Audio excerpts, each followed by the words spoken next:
welcome back to my channel. My name is Sierra Gardner for those of you who are new here.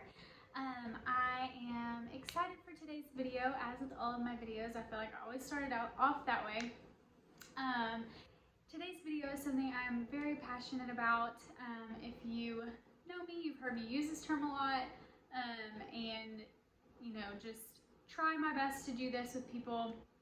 I definitely fail and I don't do it perfectly, but it's something that I definitely strive to do, and I want to share with you guys some of the things that I do to make it a little bit more practical and easier to do and practice in your daily lives with friends and family, especially with friends and family who live farther away from you, as I'm kind of experiencing right now. So today's video is on how to be intentional, specifically just with like friends and family and just loved ones. So I feel like this is super important because intentionality really does show someone love. It shows them that you care for them, that you're willing to put in the effort to set aside the time to, see them or hang out with them or talk to them, or, especially whenever there is distance, making that extra effort to send a text or call or whatever, do any of the things that I'm going to share. I feel like it really shows that you were thinking about them and you really wanted to use whatever free time you had to connect with them. And I feel like intentionality really does help maintain relationships, specifically with friends. I'm in a season where, in college, we're all in the same place, we're all doing the same things, but now, some of us are married, some of us have moved off, we're all, either in grad school or graduating grad school, working full-time jobs, all of these things, and we're not in the same place anymore. We're not doing the same things and running in the same circles. So, it's really important that you are intentional if you do want to maintain those relationships. And, I feel like specifically with friendships and family members, but there are certain people that you cannot talk to for 2 months, and then you talk and it's like you just pick right back up where you left off, and that is great. Those friends are super important to have, and then there are others that you really have to consistently nurture those relationships to maintain that relationship, and that's fine too, but I feel like at the end of the day, being intentional shows that you love the person, that you care about them, and you want to know what's going on in their life and hear updates and be praying for them, and just you want to continue to build that relationship. So that's something that is very important to me. Thankfully, I have really great intentional friends and family who check on me and call me and text me and send me cards every now and then and all of that. So I'm very thankful for that, and I definitely try my best to reciprocate and do the same for them, and sometimes I fail, but it is definitely something that I try to put into practice. And making this video, I feel like really encourages me to, step up my game and do this even more. So as always, we're going to get really practical, and I'm going to share with you, I have 5 ways that I like to be intentional with my friends and family, especially living pretty much a state away from all of them. So the first one that I am proud of myself, I feel like I've been doing a lot better this year, is mailing cards. I feel like this is not as common anymore, but anytime I get something in the mail that's not a bill or an offer for a credit card or whatever, it's really exciting, and I'm like, oh my gosh, it just makes me happy. So especially for birthdays and just celebratory things, whether they graduated or whatever, mailing a card, I'm definitely trying to be better about that, and not just picking a card from the store and then writing your name. Like, I like to write out a pretty decent paragraph just telling them how much I care about them and love them, and pointing out some characteristics that I see in them that I really value and appreciate. And I love words of affirmation, so I also love to give words of affirmation. So cards are just a way that I love to receive love, and I also love to show love to others. So that's something that's the first way that I like to be intentional, and I'm really trying to be better about. And so it's just mailing cards, especially for birthdays, and even just random cards if you're thinking about someone. I think it's really sweet. So the next one is pretty simple. It's setting aside time to call or text them. I feel like calling them is ideal, but when you're busy and things happen, especially whenever it's someone you haven't talked to in a while and you always know, okay, we're going to talk for 30, 45 minutes. I get you can't do that all the time. And something that I feel like I've been slacking in recently, because I changed jobs. Before, I was working at a salon where I had about a 40-minute drive to and from work, and so I would call people when I was on the road. Now it's 15 minutes, and so I don't have that big chunk of time where I'm just sitting in the car. Now it's like, okay, well, I'm at home, I'm either with my husband or cleaning or doing something, but I need to be intentional to set aside time to call people. And if you are in a busy season, just texting them or sending a voice memo, I feel like goes a long way. And just telling them that you're thinking about them, and asking if there's anything you can be praying for. But yeah, I definitely need to be better about that. I'm telling you guys, I'm very passionate about this, because I literally have in my notes, like, here are all my friends that I want to consistently check up on. And it's, I don't know, 10 to 15 people that I at least have a good enough relationship with that I want to consistently check up on them. And I try to go down the list, but once I make it around to the next person, it's been a month or two, just because life gets crazy and busy, and I can't talk to all of them every week, just because I'd be on the phone all the time. And same with family. I have another note section where it has my family members, and I try to do that. Like I said, I've been slacking because it's just a new season of life where my schedule's different. My husband got a new job, so his schedule's different.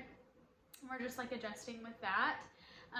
But I want to get back into the habit of just calling people and talking to them for a bit.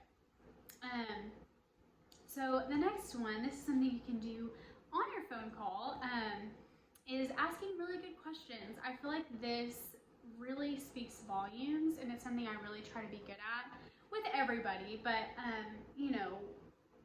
I feel like specifically with people you're trying to be intentional with your friends and your family, is sure, asking the how are you doing is fine to start out the conversation, but I really try to ask unique and specific questions to what they have been going through, and remembering things they've told me in the past. And hey, how's this specifically going? How can I be praying for that? And how is this with work that you told me about last week? How's that been? And and just asking, especially with me and my friends in our stage of life, everyone's going through a lot of changes, and so for me it's easy to be like, how's this change going? How's this change going? You just moved, what's this about? Or have you been adjusting? You just moved into a new apartment, or your job is you're kind of gathering your bearings with that. And I feel like just asking really good questions, and even if it's a random one of, oh, what if you could travel anywhere, where would you, even silly questions like that. I feel like it shows, I'm not calling to just do the generic, how's it going? Oh, good, I'm glad. You really want to continue to get to know these people and have conversations, and show them that you care, and you're not just going through the motions, I feel like. Yeah. And just being a good listener. I feel like that's I didn't write this down, but I feel like that's another one that kind of goes in with asking good questions, is, just being a good listener, not cutting them off as they're answering and, oh, this is what I think, it's like, okay, let me sit and listen to what you're saying and just really soak it in. And if you say something that makes me think of something else, okay, then I'll bring that back up or whatever. But I feel like you can tell when someone's listening to you and someone's not.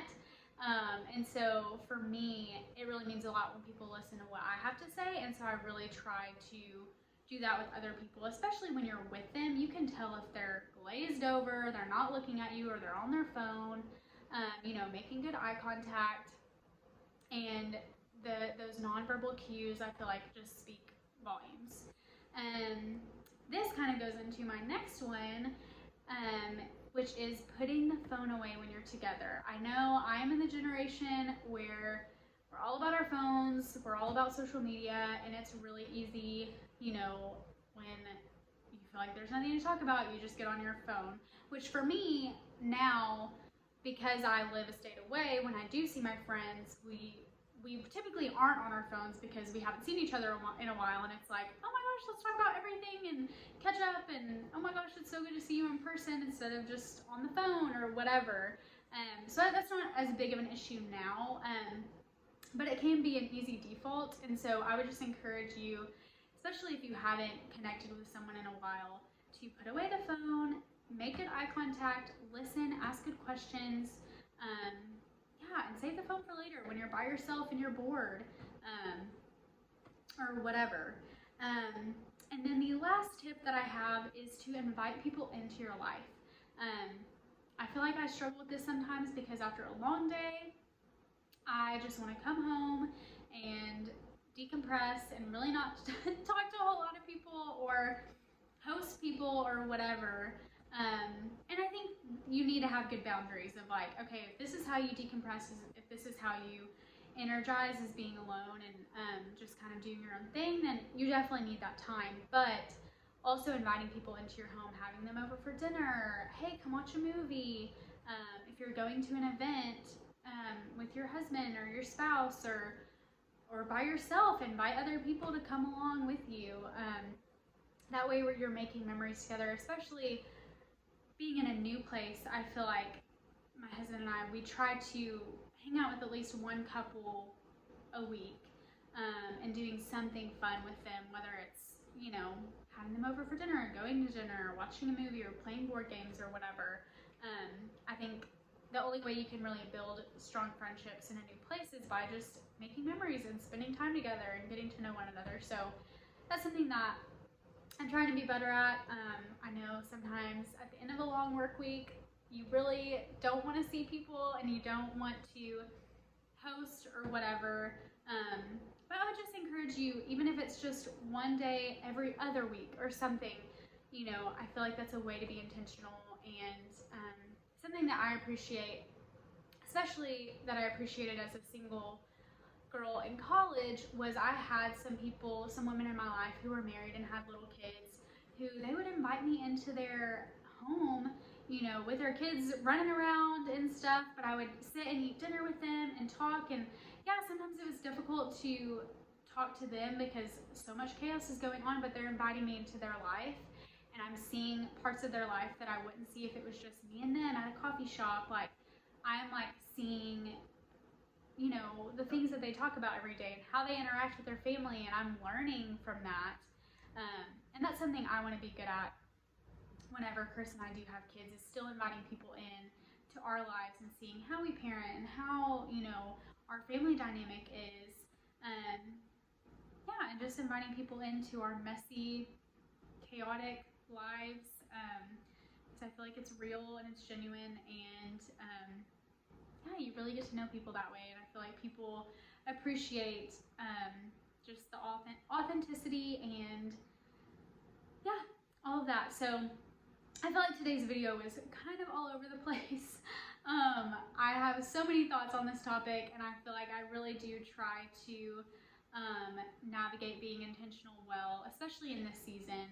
And I really am passionate about helping others be intentional with people in their lives, because I feel like it's just so important. And I didn't have any verses specifically to go with this about being intentional, but I know how much Jesus valued friendships and how often he spent time with the 12 disciples and how much he loved and valued his family.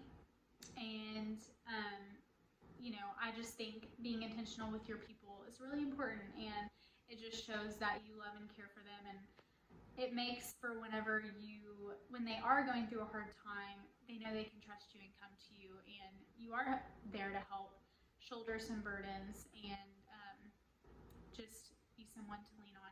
So I hope today's video was not total chaos with me jumping all over the place. I hope you found some helpful tidbits that would help you with your friendships and your family members, just being intentional, loving them well, and even, if you're not feeling like you are being intentionally loved or cared for, maybe these are good things to ask for if that's something that you need to feel like you're valued in a friendship or a relationship. As always, please like this video, comment, subscribe, share it if you found it helpful. I would love for you to comment down below how you like to be intentional with people in your life, or ways that you want to improve on being intentional. If you have any prayer requests, comment them down below. As always, I hope you guys have a wonderful day. I hope you had a wonderful Labor Day weekend, and I'm praying for each of you. I love you. Have a good one. Bye.